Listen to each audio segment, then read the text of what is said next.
Alors, pour ce que l'Esprit veut nous donner ce soir, je vais vous inviter à tourner dans l'Évangile selon Luc. On va tourner dans l'Évangile selon Luc, chapitre 14.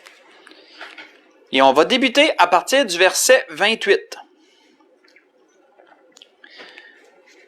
Verset 28 jusqu'au verset 32.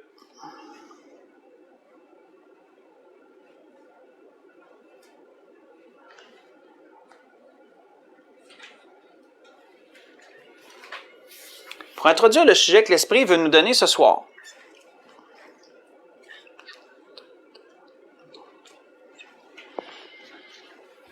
Donc, Luc, Évangile selon Luc, chapitre 14, débutant au verset 28.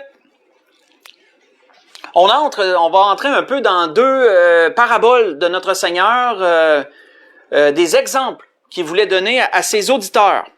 Et le Seigneur leur dit, « Car lequel d'entre vous, s'il veut bâtir une tour, ne s'assied d'abord pour calculer la dépense et voir s'il a de quoi la terminer, de peur qu'après avoir posé les fondements, il ne puisse l'achever, et que tous ceux qui le verront ne se mettent à le railler, en disant, cet homme a commencé à bâtir, et il n'a pas pu achever. Ou quel roi, s'il va faire la guerre à un autre roi, ne s'assied d'abord pour examiner s'il peut, avec 10 000 hommes, marcher à la rencontre de celui qui vient l'attaquer avec 20 000. S'il ne le peut, tandis que cet autre roi est encore loin, il lui envoie une ambassade pour demander la paix. On va arrêter là. Donc, dans ce que nous lisons ici, nous voyons deux paraboles qui servent d'exemple de notre Seigneur pour démontrer quelque chose. Et on va approfondir un peu, on va développer ces explications de notre Seigneur pour bien voir ce qu'il voulait leur dire. Alors, qu'est-ce qu'il disait à tous? Si on reprend, mettons, le premier exemple de la tour, que si quelqu'un veut bâtir une tour, il doit premièrement s'asseoir et calculer. Et ensuite, il nous parle de quelqu'un qui voudrait aller à la guerre, mettons. Ce que le Seigneur veut démontrer à travers ces deux exemples, c'est que ce qui contribue grandement au succès d'une entreprise quelconque, c'est la capacité d'appréhender la chose en question. Et je m'explique, parce que ça va être important de le comprendre. La capacité d'appréhender la chose en question veut dire, en d'autres mots, la capacité d'être capable d'entrevoir ce qu'il y aura à faire, d'entrevoir les choses à venir. Et on parle pas d'un avenir, on n'a pas besoin de parler d'un avenir lointain parce que l'homme ne voit pas plus loin que son nez. Mais l'homme est quand même capable, Dieu l'a quand même doté d'intelligence et lui a quand même donné la capacité d'être capable d'appréhender des choses. Autrement dit, selon le dictionnaire, appréhender veut dire chercher à saisir par l'esprit, à comprendre. Donc, Dieu a donné la capacité à l'être humain d'appréhender les choses, autrement dit, de chercher à les comprendre, de chercher à les saisir par l'esprit. Et appréhender, entre autres, appréhender quelque chose, ça peut se faire par rapport à des choses à venir, des projets qui sont immédiats, mais qu'est-ce que ça va prendre pour mettre ce projet-là en branle? C'est ce que le Seigneur nous dit ici. Un exemple tout simple, je méditais sur le sujet que l'Esprit veut nous donner ce soir, et je me disais, si quelqu'un veut bâtir une galerie, une personne, seul un insensé, va partir pour bâtir une galerie sans avoir calculé les matériaux. Je la fais en quoi? Ah, ok, je vais la faire en 2 par 8, mettons, pour le squelette, puis je vais la faire en 2 par 6 pour la plateforme. Ok, ça va m'en prendre combien? Quelle grandeur tu prends? Je vais faire ça 10 par 10, ok? Dans 10 par 10, combien ça va te prendre de madrier 2 par 6 sur le dessus? Voyez-vous, c'est toutes des choses qu'il faut que tu calcules. Combien de temps ça va me prendre? Quelqu'un peut commencer à dire, mettons, faire ça. D'après moi, une journée, je serais capable de le faire en une journée.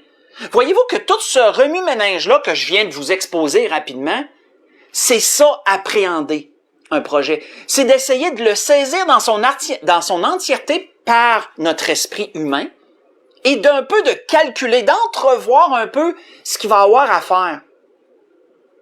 C'est de ça, frères et sœurs, que Jésus nous entretenait ici à travers son exemple. Si quelqu'un veut bâtir une tour, ben il est normal et sage qu'il s'assoie puis qu'il calcule. Ai-je assez pour la faire au complet? Quel matériau ça va me prendre? Et là, je ne repasserai pas à travers le procédé, mais vous voyez ce que je veux dire.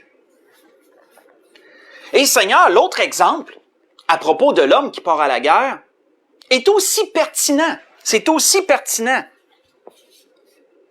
Parce que l'histoire nous démontre qu'elle est écrite par ceux qui ont gagné des guerres. Hein? L'histoire, c'est ça qu'elle nous démontre. C'est pas ceux qui perdent les guerres qui écrivent l'histoire. C'est ceux qui gagnent les guerres. Et donc,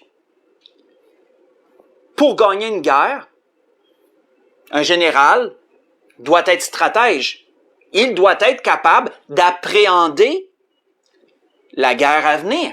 Il doit être capable de la saisir dans son entièreté, de tâter le terrain, un peu de s'informer sur quel type de terrain on va se battre, quel endroit serait plus stratégique si, admettons, il veut combattre, quel endroit serait le plus stratégique pour lui apporter la victoire. Combien qu'il dispose de soldats, combien l'ennemi dispose de soldats. Voyez-vous que c'est toutes des choses que quelqu'un va faire, qu'un stratège moindrement va faire. Il va essayer d'appréhender ce qui s'en vient dans le but de remporter la victoire, bien sûr. Et c'est ce principe que le Seigneur nous donnait ici dans ce qu'on a lu. D'ailleurs, à propos de la guerre, Salomon avait dit un proverbe intéressant. Salomon avait dit « Les projets s'affermissent par le conseil, fais la guerre avec prudence. » Je trouvais que le lien était beau avec ce que Salomon disait. Voyez ça dans Proverbe 20, verset 18, pour ceux qui se demandent où j'ai pris le verset. Et pendant la semaine, si vous voulez voir un exemple de quelqu'un qui n'a pas fait ce que le Seigneur a dit, mais qui a simplement voulu aller combattre, puis qui s'est cassé les dents, si je peux m'exprimer comme ça, c'est une façon de parler, qui s'est cassé les dents, pour aller vous lire pendant la semaine dans 2e Roi 14. C'est intéressant. 2e Roi 14, vous pourrez lire du verset 1 au verset 14. Et vous allez voir c'est quoi quelqu'un qui veut simplement combattre pour combattre sans prendre le temps d'appréhender le combat qui s'en vient. C'est un échec. Pas mal assuré. Si vous voulez aller lire ça pendant la semaine.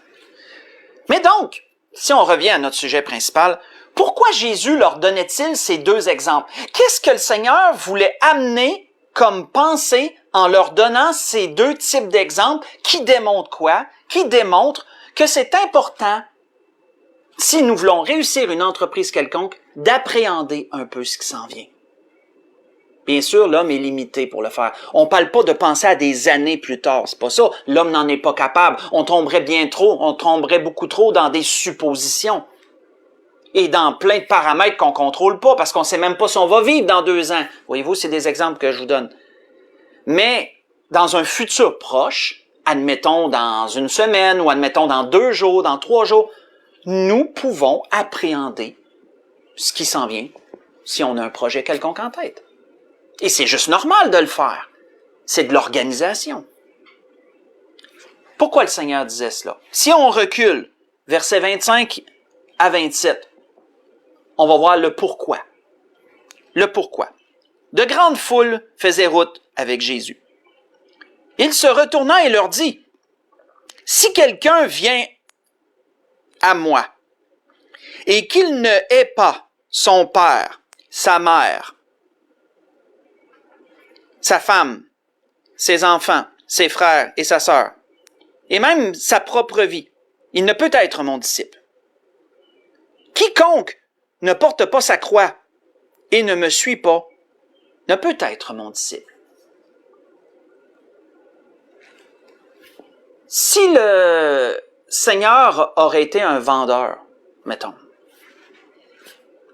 je pense que vous en conviendrez qu'il aurait été un très mauvais vendeur. Parce que ces gens-là suivaient Jésus, pourquoi?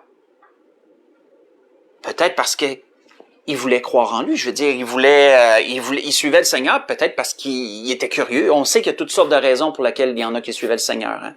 Mais il y en a peut-être qui étaient peut-être intéressés à devenir ses disciples. Il y en a peut-être qui, vous savez, qui auraient voulu peut-être entreprendre ce que les apôtres avaient entrepris avec le Seigneur. Et là, le Seigneur de leur dire, si tu veux me suivre, là, il faut que tu m'aimes plus que ton père, que ta mère, que tes frères, que tes sœurs, etc. Et même ta propre vie, parce que sinon, tu peux pas être mon disciple. C'est pas vendeur, hein? C'est pas très vendeur. Je pense que vous allez en convenir. Qu'est-ce que le Seigneur faisait en leur disant ce genre de choses-là? Le Seigneur leur permettait d'entrevoir ça serait quoi une relation? Ça serait quoi d'être son disciple, de le suivre? Le Seigneur leur permettait d'appréhender les choses. Et nous allons voir, le Seigneur a toujours été comme ça, frères et sœurs. Toujours. Le Seigneur a toujours agi de la sorte. Faites juste écouter, je vous donne un autre exemple. Le Seigneur a dit ailleurs ceci. Ne croyez pas que je suis venu apporter la paix sur la terre.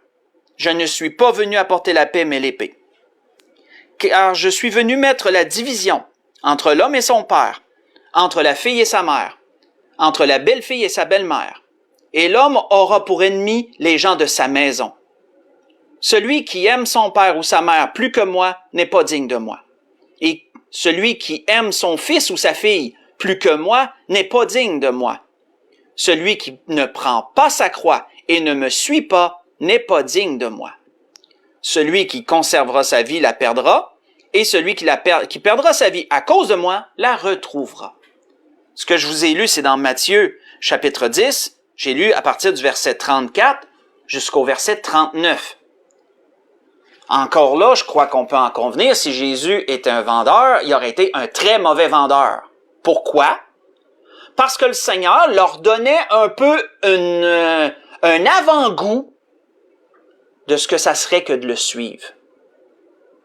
Il leur permettait d'appréhender ce que serait être disciple du Seigneur et de le suivre. En leur disant, ne pensez pas que je suis venu apporter la paix parce que vous allez vivre malheureusement la division. Dans votre propre famille, vous allez la vivre. Dans votre entourage, vous allez la vivre. Et Jésus allait même jusqu'à dire, tu vas avoir pour ennemi les gens de ta propre maison. Donc, quelqu'un qui écoutait, mettons quelqu'un avait le goût de devenir un disciple du Seigneur, si on essaie de se remettre à l'époque, puis qui entendait ces paroles-là du Seigneur, qu'est-ce que vous pensez que ça devait dire? Il devait se dire, OK, attends une minute. Si je suis le Seigneur, ben peut-être que mon frère, mon petit frère ou mon grand frère ne sera peut-être pas d'accord avec moi, peut-être même qu'il va me rejeter. Ma mère, peut-être que ma mère, elle m'acceptera pas, ou mon père m'acceptera pas. Donc, quelqu'un qui s'aurait mis à prendre les paroles du Seigneur, puis à les tourner dans sa tête comme ça, qu'est-ce qu'il fait? Quel exercice fait-il, frères et sœurs? Il appréhende les choses. Il tente de les saisir par l'Esprit, puis dans un peu d'entrevoir, ça serait quoi? Il fait exactement ce que le Seigneur a dit qu'on devait faire. Quelqu'un qui ferait ça. Et puis c'est pour ça que le Seigneur agissait de même. Le Seigneur avait sa façon à lui de dire les choses et il peignait pas de beaux scénarios. Il peignait la vérité. Il disait exactement ce qui allait arriver. Il permettait d'appréhender, d'avoir un avant-goût de ce qui pourrait arriver. D'ailleurs, ailleurs, à un autre endroit, le Seigneur a dit aussi ceci. Pour vous, écoutez bien ceci. Le Fils de l'homme doit être livré entre les mains des hommes. Excusez-moi, non, j'ai pas lu le bon endroit. Donc, je vais aller au bon endroit, j'ai pas lu le bon. Oui, pendant que Jésus était en chemin, c'est ça. Pendant qu'il était en chemin, faites juste écouter, c'est un autre endroit, je vous lis. Pendant qu'il était en chemin, un homme lui dit, Seigneur, je te suivrai partout où tu iras. Et Jésus lui répondit, les renards ont des tanières, les oiseaux du ciel ont des nids, mais le Fils de l'homme n'a pas un lieu où reposer sa tête. C'est quoi ça, frère, ça, de dire ça à quelqu'un? C'est de lui permettre d'appréhender ça serait quoi suivre Jésus. Pense pas que tu vas coucher dans une belle maison, dans un lit douillet tous les soirs si tu veux me suivre. Parce que moi et ceux qui me suivent, on couche un peu partout. On va coucher dans un jardin. Peut-être qu'on va avoir la chance de coucher dans une maison si quelqu'un d'hospitalier nous reçoit. Puis un autre moment, on va coucher ailleurs. Voyez-vous? C'est ça que Jésus disait à quelqu'un quand il a dit « Seigneur, je veux te suivre ». Et le Fils de l'homme, il n'y a pas de place où reposer sa tête. Donc, prépare-toi à ça, là. Si tu veux me suivre, prépare-toi à ça. Le Seigneur lui permettait d'appréhender ce que ça serait.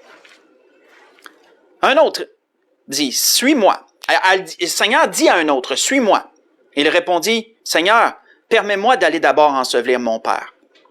Mais Jésus lui dit, laisse les morts ensevelir leurs morts. Et toi, va annoncer le royaume de Dieu. Un autre dit, je te suivrai, Seigneur, mais permets-moi d'aller d'abord prendre congé de ceux de ma maison. Jésus lui répondit, quiconque met la main à la charrue et regarde en arrière n'est pas propre au royaume. Ce que je vous ai lu, c'est dans Luc, chapitre 9, j'ai lu du verset 57 au verset 62. Dans tous ces exemples, frères et sœurs, que ce que je vous ai lu dans Matthieu, ou ce que je vous ai lu ici, vous en conviendrez que ça revient toujours à la même chose, ça revient toujours à la même façon d'agir de notre Seigneur. Seigneur permettait toujours d'appréhender ce qui s'en venait. Ceux qui désiraient le suivre devaient savoir à quoi s'attendre. C'était quoi suivre le Seigneur? Et vous savez, encore aujourd'hui, c'est la même chose. Ceux qui veulent prendre Jésus comme leur sauveur et Seigneur, oui, ils évitent l'enfer. Oui, ils héritent de la vie éternelle. S'ils sont sincères et croient au Seigneur Jésus comme leur sauveur et Seigneur, et croient qu'ils sont pécheurs, et qu'ils sont repentants de leurs conditions, et qu'ils savent que seul Jésus peut les sauver, ces gens-là qui viennent au Seigneur avec un cœur pur, sincère, avec un cœur repentant, oui, ils entreprennent une relation avec le Seigneur. Mais s'ils veulent suivre le Seigneur, les mêmes paroles que le Seigneur a dit résonnent encore. Les mêmes. Adaptées bien sûr à notre époque. Mais ils résonnent encore. Il peut encore survenir des gens qui vont te tourner le dos à cause que tu appartiens au Seigneur. Surtout si tu t'affiches ouvertement pour le Seigneur. Dans tes propos, dans tout. Oui, tu vas avoir des gens qui vont te tourner le dos. Tu vas avoir des gens que peut-être même dans ta propre famille, etc., etc. Seigneur permet toujours, même aujourd'hui, d'appréhender c'est quoi avoir une relation avec lui et de le suivre. Absolument. Mais continuons. Parce que nous allons voir que tout au long de son cheminement que notre Seigneur a fait avec les apôtres, nous allons voir comment Jésus avait toujours cette façon d'agir. On la retrouve à plusieurs endroits. Tournons dans Matthieu 16 pour continuer. Dans l'Évangile selon Matthieu, chapitre 16. Et prenons bien conscience que si le Seigneur permettait cela, si le Seigneur faisait cela, c'était pas parce qu'il était méchant. C'était pas parce que il voulait du mal ou il voulait absolument il voulait pas désillusionner, mais un peu, mais il voulait pas chasser personne, le Seigneur. Mais le Seigneur voulait les préparer pour la suite. Le Seigneur voulait les préparer pour ce qui allait suivre. Comment les préparait-il pour ce qui allait suivre? Il leur permettait d'appréhender ce qui s'en venait. Il leur donnait des indices sur ce que ça serait. Pour que, par leur esprit, ils puissent essayer de saisir l'ensemble. Et là, probablement que ça n'en refroidissait plus d'un. Et qu'il y en a qui se disaient probablement au départ, non, en fin de compte, je ne le suivrai pas, le Seigneur, non. Et d'autres qui disaient, ben non, moi, ça ne m'arrêtera pas, ça. Je vais le suivre quand même. Dans Matthieu, chapitre 16, quand on lit à partir du verset 13, on lit à partir du verset 13 jusqu'au verset 21. Qu'est-ce qu'on y voit? Il nous est dit, Jésus, étant arrivé dans le territoire de Césarée de Philippe, demanda à ses disciples, qui dit-on que je suis, moi le Fils de l'homme? Ils répondirent, les uns disent que tu es Jean-Baptiste, les autres, Élie, les autres, Jérémie, ou l'un des prophètes. Et vous, leur dit-il, qui dites-vous que je suis? Simon-Pierre répondit, tu es le Christ, le Fils du Dieu vivant. Jésus, reprenant la parole, lui dit, tu es heureux, Simon, fils de Jonas, car ce ne sont pas la chair et le sang qui t'ont révélé cela, mais c'est mon Père qui est dans les cieux. Hein? Tu viens d'avoir une révélation. Là. Tu viens d'avoir une révélation. Elle ne vient pas de toi, elle vient de notre Père. Elle vient de Dieu par son esprit. Tu viens de recevoir une belle révélation, Pierre. Et moi, je te dis que tu es Pierre, et que sur cette pierre, je bâtirai mon Église.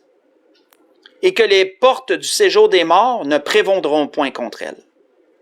Je te donnerai les clés du royaume des cieux. Ce que tu lieras sur la terre sera lié dans les cieux. Ce que tu délieras sur la terre sera délié dans les cieux.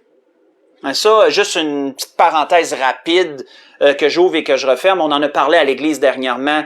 Que c'est quoi que le Seigneur voulait dire quand il dit « Je te donne la clé du royaume des cieux ». Et on sait que Pierre a été choisi pour annoncer le salut premièrement aux Juifs et pour annoncer le salut aux païens. Et Pierre a été ceux qui a comme débarré. Il avait la clé, là. Il a reçu la révélation que Jésus est le Christ, le Fils du Dieu vivant. C'est lui qui a débarré à la porte pour les Juifs. C'est lui qui a débarré à la porte pour les païens. C'est ça que le Seigneur lui disait en lui disant « Je te donnerai les clés du royaume ». Et là, je referme la parenthèse. On continue. Alors, il recommanda aux disciples de ne dire à personne qu'il était le Christ. Et là, le verset 21 prend un sens, frères et sœurs. Quand on commence, ça dit « dès lors ». Ça veut dire quoi, ça, « dès lors » ? Dès lors, là, ça veut dire qu'à partir de ce moment-là, c'est ça que ça veut dire. À partir de quel moment? À partir du moment que Pierre a reçu la révélation que Jésus était le Christ, et qu'ensuite Jésus lui a dit que tu es Pierre, mais sur cette pierre, en parlant sur la révélation que tu viens d'avoir, je vais bâtir mon Église. À partir de ce moment-là, ça a été déterminant. Parce qu'à partir de ce moment-là, dès lors, qu'est-ce qu'il est dit? Jésus commença à faire connaître à ses disciples qu'il fallait qu'il aille à Jérusalem, qu'il souffre beaucoup de la part des anciens principaux sacrificateurs et des scribes, et qu'il soit mis à mort, et qu'il ressuscite le 3e jour. On va arrêter là. Pourquoi Jésus a commencé à leur dire qu'il fallait qu'il souffre beaucoup à un moment donné, et qu'il allait même jusqu'à devoir mourir, qu'il allait mourir? Qu'est-ce que le Seigneur voulait faire à travers ces déclarations-là? Visait-il de leur faire de la peine? Non. Est-ce qu'il visait à les choquer? Non. Le Seigneur a jugé qu'il était temps de leur en révéler un peu plus sur la suite. Et par ces révélations, le Seigneur leur permettait d'appréhender ce qui allait s'en venir, frères et sœurs. Donc, un apôtre, un de ceux-là, qui recevait, que Jésus lui dit, « Je vais souffrir beaucoup, puis je vais mourir », pouvait brasser ça dans sa tête, puis essayer d'en saisir l'ensemble. C'est-à-dire, ouais, ça veut dire qu'il va venir un temps là où l'étau va se resserrer autour de nous aussi. Là. Ça sera pas facile, là, parce qu'on est toujours avec le Seigneur. Ça veut dire que ça pourrait, nous aussi, on pourrait... Voyez-vous, ça c'est d'appréhender. Là. Ce que je fais là, je fais juste faire l'exercice pour vous montrer que c'est d'appréhender les choses. Et le Seigneur leur donnait des indices pour leur permettre d'appréhender, d'entrevoir ce qui allait suivre. C'est un bon exemple ici. Et comme je vous l'ai mentionné, on voit que les disciples peuvent réagir d'une certaine façon. En tant qu'être humain, quand quelqu'un nous lance des choses comme ça, ben oui, ça peut nous faire réagir. Pierre, qu'est-ce que ça l'a fait, Pierre? Pierre, ça l'a choqué. Hein, quand on lit la suite, on le voit. Pierre, lui, ça l'a choqué qu'il dise ça. Ça l'a choqué que Jésus dise une affaire de même. Puisque, au verset 22, il dit, Pierre, l'ayant pris à part, se mit à le reprendre. Et ici, se mit à le reprendre, ça veut dire que ça venait de venir le chercher solide. Là. C'était venu le chercher solide. Puis là, il acceptait pas pantoute que le Seigneur dise ça. Il dit, à Dieu ne plaise, Seigneur, cela ne t'arrivera pas. Mais Jésus, se retournant, dit à Pierre, arrière de moi, Satan. Hein? Pierre, à travers sa colère, à travers sa révolte d'avoir entendu ces paroles-là, ben, Satan a saisi l'occasion de faire dire à Pierre des paroles. Hein? Puis Jésus a reconnu que c'était pas Pierre qui parlait. Il a reconnu c'était qui parlait derrière Pierre. Et c'est pour ça que Jésus a été aussi dur en disant, arrière de moi, Satan. Tu mets en scandale. Car tes pensées ne sont pas les pensées de Dieu, mais celles des hommes. On peut voir que Seigneur leur a pas dit ça seulement à une reprise. Hein. Seigneur leur a dit ça à maintes reprises à partir de ce moment-là qu'ils devaient souffrir beaucoup. Et ça avait des réactions, ça pouvait avoir des réactions différentes sur chacun. Pierre, ça l'a révolté, ça l'a choqué d'entendre ça. Mais quand on lit encore dans Matthieu, puis juste un peu plus loin, Matthieu 17, si on lit le verset 22 et 23, pas tellement plus loin, qu'est-ce qu'il nous est dit? Quand Jésus leur a dit à nouveau ces paroles-là. Il est dit, Matthieu chapitre 17, à partir du verset 22 et verset 23, « Pendant qu'ils parcouraient la Galilée, Jésus leur dit, « Le Fils de l'homme doit être livré entre les mains des hommes. Ils le feront mourir, et le troisième jour il ressuscitera. » Et ils furent profondément attristés. Voyez-vous, là, ici, c'était pas de la révolte, c'était pas de la colère, mais il était triste d'entendre ça. Il était triste d'entendre ça. On peut voir, faites juste écouter, à un autre endroit, quand le Seigneur leur a dit ça, à une autre reprise, quelle fut la réaction qu'ils ont eue en l'entendant, ces paroles-là. « Pour vous, écoutez bien ceci, disait le Seigneur, le Fils de l'homme doit être livré entre les mains des hommes. » Mais les disciples ne comprenaient pas cette parole. Elle était voilée pour eux afin qu'ils n'en aient pas le sens. Et ils craignaient de l'interroger à ce sujet. Voyez-vous que cette déclaration-là du Seigneur a fait choquer Pierre, elle a attristé certains des apôtres, puis elle provoquait aussi un malaise aussi, parce qu'ils n'osaient pas l'interroger sur cette parole-là, puisqu'ils comprenaient mal. Oui, ils recevaient des indices, puis oui, ça va arriver, mais en même temps, c'est sûr que tu peux pas tout capter, hein, on est rien que des hommes. Mais le Seigneur leur permettait quand même d'appréhender les choses. Et pourquoi le Seigneur veut qu'on appréhende les choses, frères et sœurs? C'est parce que le Seigneur veut qu'on se prépare. Quand tu appréhendes quelque chose, tu peux mentalement, physiquement te préparer à la chose en question. Tu peux du moins faire une certaine préparation de base. Ça va moins te rentrer dedans lorsque ça va arriver si tu l'as appréhendé avant. Tandis que si tu es allé là-dedans sans même y penser, là, ça peut te rentrer de plein fouet dans le visage si tu frappes un mur. Tu peux frapper un mur. Oui, on peut dire ça de même. Tu peux frapper un mur. Si on va plus loin, dans Luc chapitre 21, tournons-y. Luc chapitre 21. Allons voir un autre épisode où le Seigneur a encore agi de la même façon qu'il agissait toujours lorsqu'il était ici-bas. Luc chapitre 21.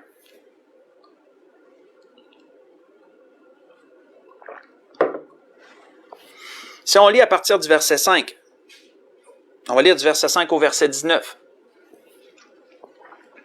Comme quelques-uns parlaient des belles pierres et des objets apportés en offrande qui faisaient l'ornement du temple, Jésus leur dit, « Les jours viendront, où, de ce que vous voyez, il ne restera pas pierre sur pierre qui ne soit renversée. » Ils lui demandèrent, « Maître, quand donc cela arrivera-t-il? Et à quel signe connaîtra-t-on que ces choses vont arriver? » Jésus répondit, « Prenez garde que vous ne soyez séduits, car plusieurs viendront en mon nom, disant, « C'est moi », et le temps approche. Ne les suivez pas. Quand vous entendrez parler de guerre et de soulèvement, ne soyez pas effrayés, car il faut que ces choses arrivent premièrement. Mais ce ne sera pas encore la fin. Alors il leur dit, une nation s'élèvera contre une nation, et un royaume contre un royaume. Il y aura de grands tremblements de terre et en divers lieux des pestes et des famines. Il y aura des phénomènes terribles et de grands signes dans le ciel. Mais avant tout cela, on vous mettra la main sur vous et l'on vous persécutera. On vous livrera aux synagogues, on vous jettera en prison, on vous mènera devant des rois et devant des gouverneurs à cause de mon nom. Cela vous arrivera pour que vous serviez de témoignage. Mettez-vous donc dans l'esprit de ne pas préméditer votre défense, car je vous donnerai des paroles et une sagesse telle que vos adversaires ne pourront résister ou les contredire.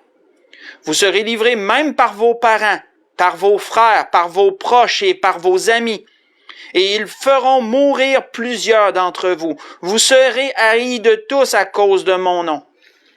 Mais il ne se perdra pas un de vos cheveux. Par votre persévérance, vous sauverez vos âmes. Vous savez, si Jésus leur a donné un aperçu de l'avenir, et entre autres d'un avenir proche pour eux, c'était parce qu'il leur permettait encore d'appréhender ce qui allait s'en venir. Parce que lorsqu'ils ont posé cette question-là, Jésus aurait simplement pu leur dire que oui, il va y avoir des guerres, des bruits de guerre, des tremblements de terre, il va arriver un temps, là on n'a pas lu, mais si on aurait continué à lire, et il va arriver un temps lorsque vous verrez l'abomination, etc., etc. Le Seigneur aurait pu simplement rester sur le lointain avenir. Hein? Mais le Seigneur leur a dit quoi? Avant tout cela, autrement dit, là, dans un futur plus proche, on va vous saisir. On va vous faire vivre des choses difficiles. On va vous mener devant des gouverneurs, devant des rois. Vous allez être haïs par les gens de votre propre famille. Vous allez être pris, puis ailleurs, il dit que des gens de votre famille vont vous livrer pensant rendre un culte à Dieu. Ça, c'est dit à un autre endroit, je crois que c'est dans Matthieu 24, c'est dit.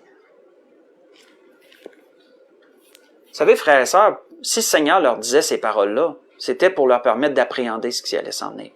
Ça leur permettrait, s'ils faisaient l'exercice, bien sûr, ça leur permettrait de s'y préparer mentalement et physiquement aussi. Par le mental, le physique se prépare, donc un amène l'autre. Ça leur permettrait de faire cela. Et un bon exemple, frères et sœurs, de ce que l'Esprit nous donne ce soir, c'est l'apôtre Paul. Si vous voulez lire pendant la semaine, vous pourrez lire dans Actes chapitre 9, verset 1 au verset 22. Vous remémorez comment Paul a été interpellé par le Seigneur sur le chemin de Damas. Mais un verset que je vais vous citer, un verset. Quand que le Seigneur a appelé Ananias et qu'il lui a dit d'aller vers Paul, qu'est-ce que le Seigneur a dit à Ananias? Qu'est-ce qu'il a dit à propos de Paul? Le Seigneur a dit, « Et je lui montrerai tout ce qu'il doit souffrir pour mon nom. » Dans Acte 9, verset 16, c'est ce verset-là que je voulais vous citer. Je lui montrerai tout ce qu'il doit souffrir pour mon nom. Pourquoi que le Seigneur lui montrait ça avant que ça arrive? C'est la même chose que tout ce qu'on voit jusqu'à présent, frères et sœurs. Le Seigneur allait lui permettre d'appréhender, ça serait quoi?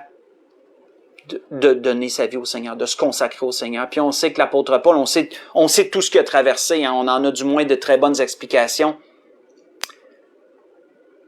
Ce que le Seigneur allait faire, allait lui permettre d'entrevoir. Ça serait quoi? De donner sa vie pour le Seigneur. Et l'apôtre Paul le fait. Il a embrassé cette relation, il a embrassé ce ministère, mais il l'a accompli jusqu'à la fin. Mais le Seigneur lui avait permis de l'appréhender par contre. Comme le Seigneur le fait très souvent, et même je dirais quasiment tout le temps. Voyons une dernière chose avant de conclure. Dans Marc chapitre 14. Marc chapitre 14.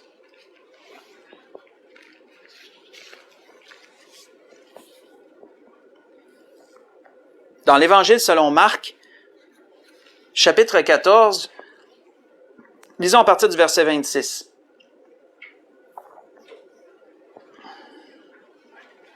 Verset 26 jusqu'au verset 31. Où il est dit, après avoir chanté les cantiques, ils se rendirent à la montagne des Oliviers. Là, on parle après la dernière Pâque, là. Jésus leur dit, vous serez tous scandalisés, car il est écrit, je frapperai le berger et les brebis seront dispersées. Mais après que je serai ressuscité, je vous précéderai en Galilée. Et là, Pierre, à son habitude, parce que Pierre était toujours le premier qui s'enflammait, Pierre, il avait cette tendance-là à s'enflammer facilement. Pierre lui dit, quand tous seraient scandalisés, je ne serai pas scandalisé. Jésus lui dit, je te le dis en vérité, toi, aujourd'hui, cette nuit même, avant que le coq chante 2 fois, tu me renieras 3 fois. Mais Pierre reprit plus fortement, quand il me faudra mourir avec toi, je ne te renierai pas. Et tous dire la même chose. Ça, c'est important. Et tous dire la même chose. Quand que le Seigneur, frères et sœurs, on sait qu'il se dirigeait vers le jardin de Gethsémani, là. Et ça allait arriver prochainement, là. Le Seigneur leur a donné un avant-goût de ce qui s'en venait. Le Seigneur les a avertis, là. Il va arriver quelque chose à soir. Pourquoi le Seigneur leur disait ça? Ben pour les mêmes raisons. Le Seigneur leur permettait de s'y préparer, de se préparer pour la suite, là, d'appréhender ce qui s'en venait. Mais vous savez, quand le Seigneur nous donne des paroles pour nous permettre d'appréhender ce qui s'en vient, on a vu avant ce que ça pouvait provoquer chez certains. Il y en a qui étaient attristés, il y en a d'autres qui étaient en colère, il y en a d'autres qui ça les mettait mal à l'aise. Mais ça se peut aussi qu'on croit carrément pas ce que le Seigneur va nous dire, qu'il nous dit. Regarde, les disciples ici, ils n'ont pas cru. Hein, Pierre, il a dit, non, je te renierai pas, puis quand même que pour tous, quand même que tu serais un scandale pour tout le monde, mais pour moi, tu le seras pas. Puis les disciples, ils ont dit toute la même chose. Pourtant, ça l'a pas empêché qu'un peu plus tard, Pierre renie le Seigneur 3 fois. Ça l'a pas empêché que lorsque Jésus a été saisi, tous l'ont abandonné, que la Bible nous dit aussi. Au verset 50, un même chapitre, Marc 14, verset 50. Alors tous l'abandonnèrent et prirent la fuite. Mais pourquoi? Entre autres choses, frères et sœurs. Oui, parce que le Seigneur le savait, il l'avait dit. Frapper le berger, les brebis vont se disperser. Mais aussi, frères et sœurs, c'était du fait qu'ils n'ont pas cru à ce que le Seigneur leur avait dit. Donc, ils ne l'ont pas appréhendé. Ils n'ont pas pris la peine de mesurer ce qui allait venir, là. Parce qu'ils étaient fermés à ça. Ils n'ont pas cru. Et donc, ils ont frappé un mur. Quand c'est arrivé, ils ont été tous sous le choc. Puis, ça l'a fait ce que ça le fait.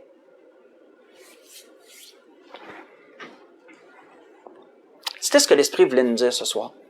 L'Esprit a voulu nous parler ce soir. Si vous avez vu, il y a un mot qui est revenu tout le temps, c'est le mot « appréhender ».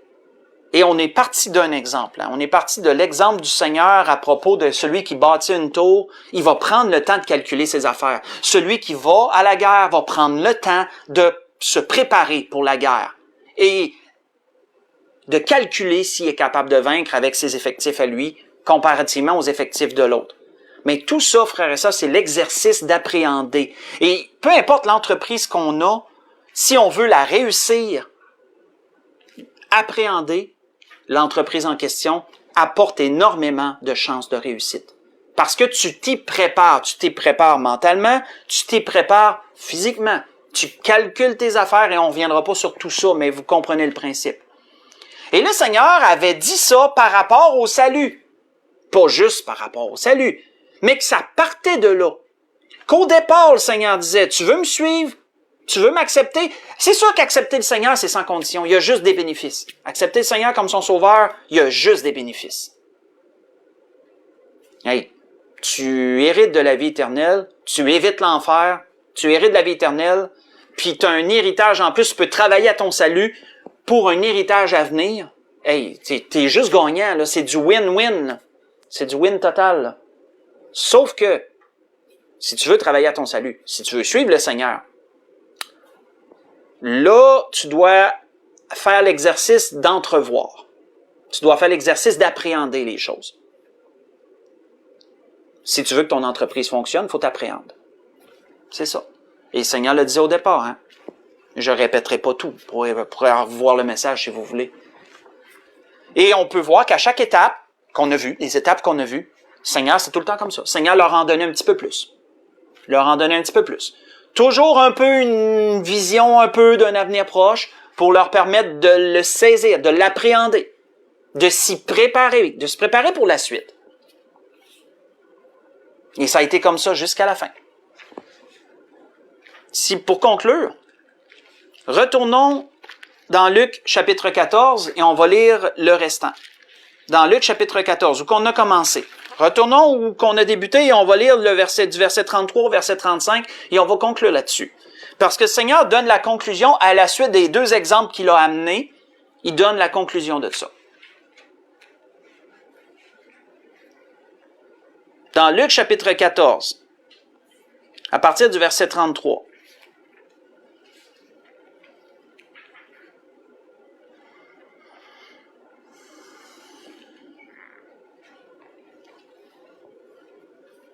Il est dit ainsi donc, « Quiconque d'entre vous ne renonce pas à tout ce qu'il possède ne peut être mon disciple. Le sel est une bonne chose, mais si le sel perd sa saveur, avec quoi l'assaisonnera-t-on? Il n'est bon ni pour la terre, ni pour le fumier. On le jette dehors. Que celui qui a des oreilles pour entendre, entende. On peut voir ici que pour conclure, le Seigneur revient sur l'exemple du sel. Et le sel qui a une bonne saveur, pensez à quelqu'un qui est motivé. Pensez à quelqu'un qui est motivé. Il y a un sel. Pensez, mettons, là, comment je pourrais dire, un chrétien qui goûte le chrétien. On va se donner cet exemple-là. Là. Pensez à quelqu'un qui est motivé. Mais si le sel perd sa saveur, comment qu'un chrétien pourrait perdre sa saveur? Bien, entre autres choses, s'il appréhende jamais ce qui s'en vient, s'il n'est pas capable de faire cet exercice-là quand le Seigneur lui montre des choses, d'essayer d'entrevoir l'avenir proche, bien, s'il fait jamais ça, il va frapper un mur. S'il fait jamais ça, il va trouver ça bien difficile. Il peut arriver des affaires qu'il va se dire, wow, je pensais pas pantoute que ça serait comme ça. Quelqu'un qui frappe des murs, souvent comme ça, dans son cours de route, ben ça se peut qu'il perde sa saveur. Hein, ça se peut que ça le mette à terre, puis ça se peut que ça le fasse reculer tranquillement, ou ça l'arrête. Soit que ça l'arrête, ou soit que ça le fasse reculer. D'une manière ou d'une autre, si ça le rend inerte, ou si ça le fait reculer, il perd sa saveur. Comme le sel. Le chrétien qui va avancer malgré tout pour le Seigneur, il perd pas sa saveur. Mais comme disait le Seigneur, si le sel perd sa saveur, comment qu'on va le remplacer? Comment qu'on va y ordonner? On peut pas. Donc, frères et sœurs, c'est important d'être capable d'appréhender les choses. On ne parle pas de calculer des années à venir, on n'est pas capable de faire ça. On n'est pas capable de faire ça, puis c'est pas ça que le Seigneur nous demande non plus. Mais le Seigneur nous donne des paroles, le Seigneur nous donne de l'enseignement, et il nous permet d'entrevoir dans un avenir proche ce qui peut s'en venir, et nous devons être capables de faire l'exercice d'appréhender ces choses-là, de tenter de les saisir par l'esprit, un peu de voir l'ensemble, puis de s'y préparer. Ainsi, lorsque des choses arrivent, nous sommes à même plus capables d'y faire face parce qu'on s'y est déjà préparé. C'est ce que l'Esprit voulait nous donner ce soir. Je vous souhaite à tous et à toutes un bon restant de semaine. Que le Seigneur vous bénisse, qu'il vous dirige dans tous vos besoins, en toutes choses. Et on se retrouve dimanche. L'Église de l'Espérance, on se retrouve dimanche. Bon restant de semaine, je vous aime. Le Seigneur vous bénisse.